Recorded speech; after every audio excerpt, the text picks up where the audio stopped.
मैं पाकिस्तान के लोगों को भी कहना चाहता हूं, आपके जनरल का ऐसा कर्ज है मुझ पर जो मैंने हर कीमत पर चुकता करना है। अस्सलाम वालेकुम, मैं हूं शाहिद हुसैन और मेरे साथ जहांगीर करोड़ एडवोकेट साहब हैं। इस वक्त हम सिंध हाई कोर्ट में, लेकिन गुफ्तगू हो रही है पाकिस्तान और भारत के दरमियान जंग से मुतालिक, क्योंकि जब से मोदी का स्टेटमेंट आया है कि उसके अंदर बदले की आग जल रही है, तो उस वक्त से लेके अब तक लोगों के अंदर ये बात आम हो रही है कि भारत कभी भी पाकिस्तान के ऊपर अटैक कर सकता है। और खासतौर पर उनके जो वजीर दाखिला ने भी कहा कि हम जो है अटैक करेंगे तो वो कराची से करेंगे। तो यही गुफ्तगू इनसे जानते हैं जहांगीर करोड़ साहब से, क्योंकि बेशतर इंडियन चैनल के ऊपर पाकिस्तान की नुमाइंदगी करते हैं और पाकिस्तान का जो है वो मौकिफ रखते हैं पूरी दुनिया के सामने कि भारत में क्या गलत फहमियां पाकिस्तान के खिलाफ की जा रही हैं और लोगों को किस तरह गुमराह किया जाता है। जहांगीर करोड़ साहब, जंग होने वाली है और ये तासुर पाकिस्तान में बहुत आम हो गया है, तो ये क्यों ज्यादा इस तरह की तासुरात जो लोग सामने रख रहे हैं, और क्या खौफजदा भी हैं या मुकाबले के लिए तैयार है? सर देखें, जैसे उन्होंने जो है मई में इंसिडेंट किया था और फॉल्स फ्लैग ऑपरेशन किया था, उसमें हमने क्या रिस्पांस दिया था? सिर्फ हम नहीं कह रहे, बल्कि इंटरनेशनल मीडिया, इंटरनेशनल इदारे और खुद जो है डॉसल रफेल जो है कंपनी जो है वो खुद मान रही है कि हमारे तैयारे जो हमने इंडिया को दिए थे वो कुछ मिसिंग है, उनकी हमें जो है वो नहीं में। तो इसमें जो है मोदी को और ख़ास करके इंडियन गवर्नमेंट को, बीजेपी को जग रसाई हुई। और उसका सबसे बड़ा वाज़ेह सबूत ये है कि जो ट्रंप बार बार कह रहा है और अपनी हर तकरीर में, हर प्रेस कॉन्फ्रेंस में वो इस चीज़ को मेंशन कर रहा है। और उसके बाद जो है पाकिस्तान की दुनिया में इमेज जिस तरह से एक लीडर के तौर पे आई, गजा की सेटलमेंट हो या फिर जो है पाकिस्तान और सऊदीया की जो है जो नया पैक्ट हमारा एग्रीमेंट MOU साइन हुआ है, या फिर आज़रबाईजान और जो है तुर्किया के साथ हमारे रिलेशन हो, या फिर जो है दूसरे मामलात में जो है पाकिस्तान को ना सिर्फ एक अच्छी हैसियत मिली है कि बल्कि लीडरशिप की, या फिर वो पूरी UNO में जो है जैसे सारी दहशतगर्दी का जो है हेड बना दिया। तो इसमें यह है कि सिर्फ मोदी को नहीं बल्कि पूरी BJP को शिकस्त हुई है। और उन्होंने जो है जो फॉल्स फ्लैग ऑपरेशन का ड्रामा रचाया था ताकि जो है बिहार में जो इलेक्शन अभी होने वाले हैं ताकि उसमें जो है अपनी जो है कुछ ना कुछ जो है वो छुपा सकें, जो अंबानी और अडानी को उन्होंने नवाजा हुआ है, तो वो जो है मुंह की खानी पड़ी। और उसमें जो है अब इंडियन अवाम की तरफ से इनको रिफ्लेक्शन आ रहा है कि भाई क्या इन्होंने कर दिया कि सिर्फ इंडिया को ना कि तबाह बर्बाद किया बल्कि इंडिया के असासों को भी इन्होंने, जो 15 साल से झूठ और प्रोपेगेंडा फैला रहे थे कि इंडिया इतना मजबूत है, इंडिया तो एशियन टाइगर बन गया है, ये चीज बन गई है, वो जो है हमारे जो है जवानों ने 15-10 मिनट की जंग में इनको जो है ना दांत खट्टे कर दिए।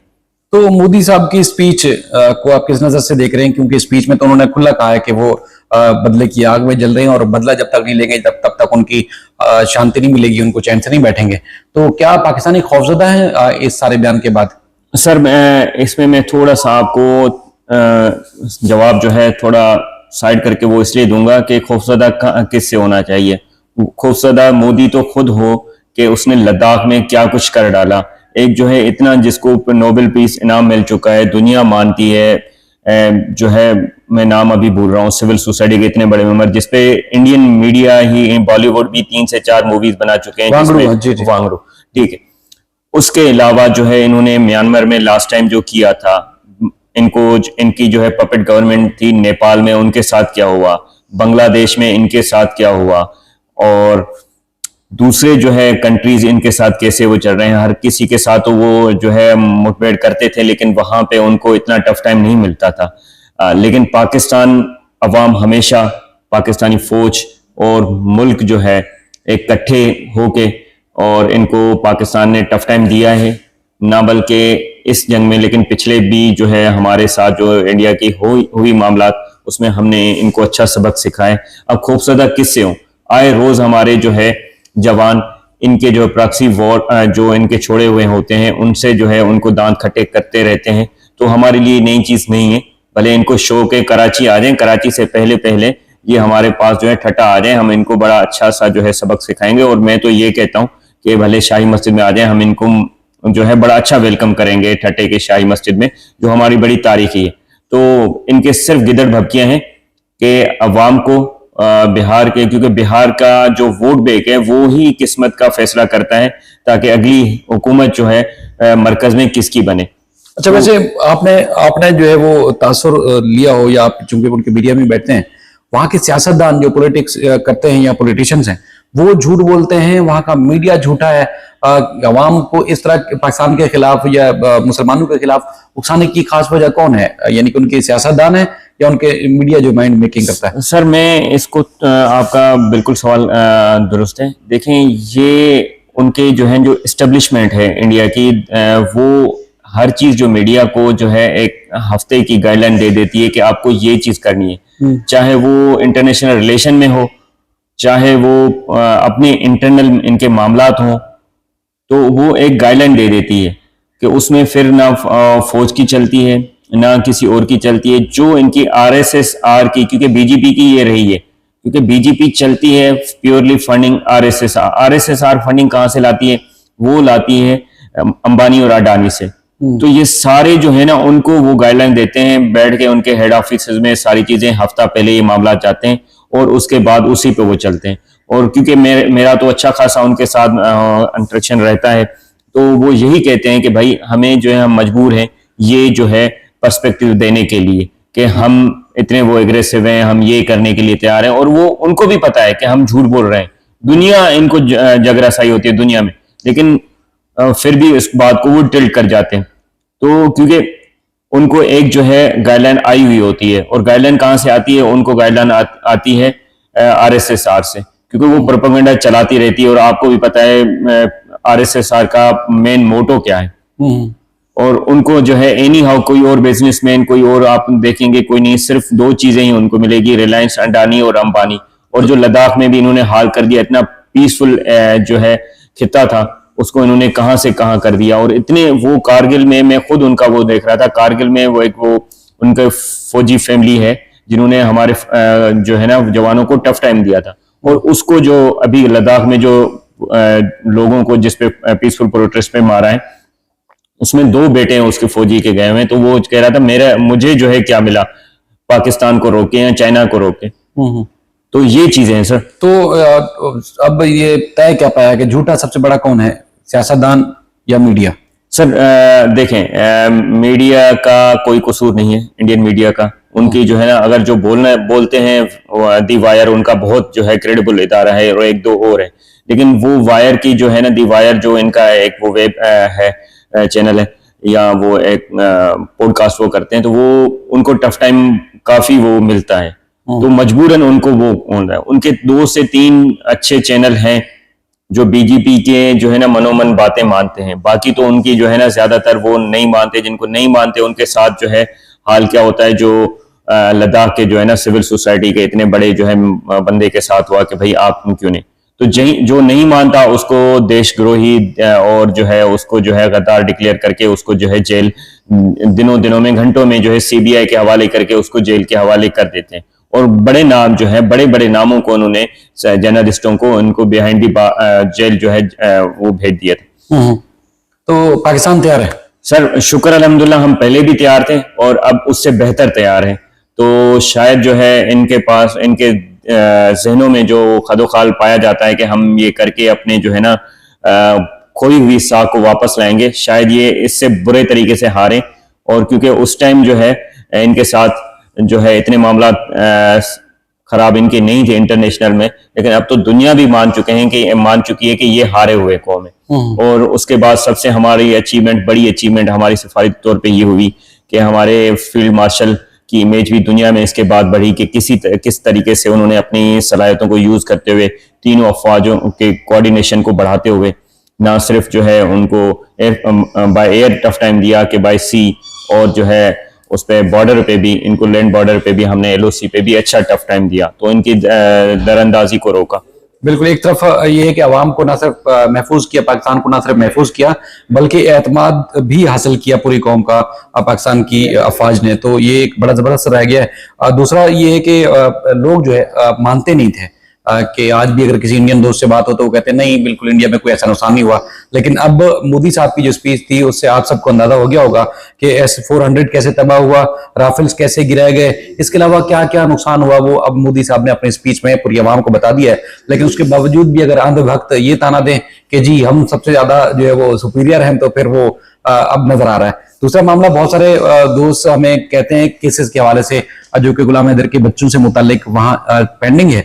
अब मोमिन मलिक साहब से कोऑर्डिनेशन में है, अब ये हमारे साथ वकील और हम अदालत में भी हैं, और केसेस की तादाद पाकिस्तान में भी बहुत ज्यादा होती है, लेकिन इतनी गंदी जलालत अदालतों में पाकिस्तान में नहीं होती जितनी जलालत एक साहिल की जो विक्टिम है उसकी इंडियन की अदालतों में हो रही है।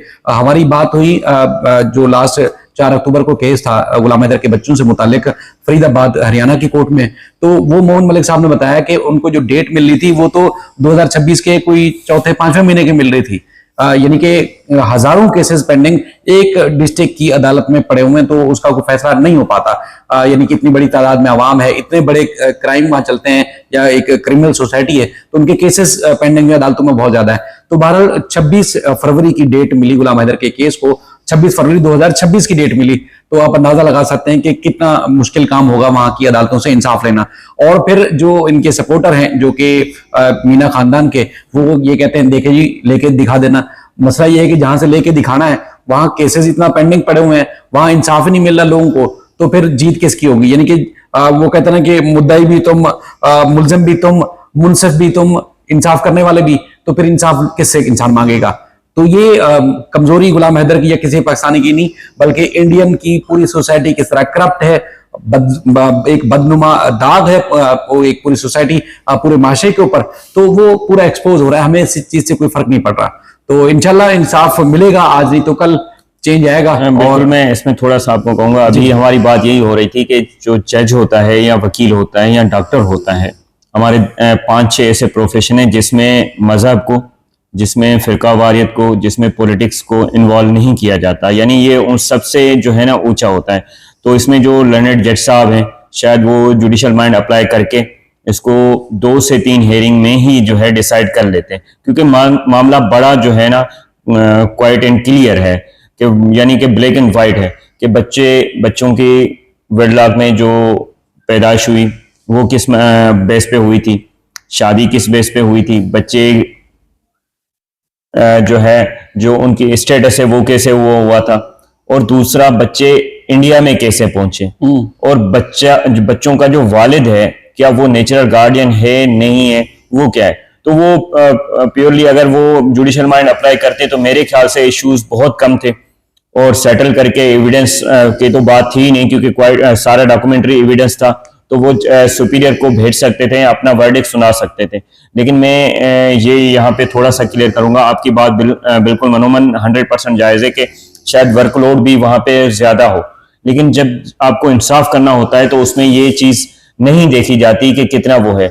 मैं आपको ये दोबारा जो है एक मिसाल दूंगा। हमारे पास सिंध हाई कोर्ट में एक ऐसा ही केस था जिसको आप लोगों ने रिपोर्ट किया था। एक US सिटीजन बच्चा था जिसको जो है वालदा लाई थी, और वो बड़े उससे, लेकिन शुक्र अल्हम्दुलिल्लाह हमारे जो है लर्नेड जज साहब जो थे उन्होंने अपना जुडिशल माइंड अप्लाई करते हुए उस केस को विद इन 2 to 3 वीक्स जो है अच्छा ऐसा वर्डिक्ट दिया था, जिसमें जो है उनकी सिर्फ साख नहीं बल्कि हमें जो है इंसाफ पे और कानून के अमल पे यकीन हो गया था, हम सबको नहीं, लोगों को भी, कि एक चीज, आम लोगों को भी, कि एक चीज जो है हमने देखी, जल्दी होते हुए देखी, और क्विक इंसाफ। उसमें 2-3 जजेस हमारे हाई कोर्ट के बड़े जो है अहम है, जिन्होंने जिसने ये डिसीजन दिया था, जस्टिस जुल्फकार साहब जो है, उन्होंने बड़ा जो है जल्दी से उन्होंने कहा था कि भाई दोनों वकील साहबान जो पेश हो रहे थे, उन्होंने कहा था भाई मैं इसको जो है लिंगर ऑन नहीं करूंगा, क्योंकि बच्चे की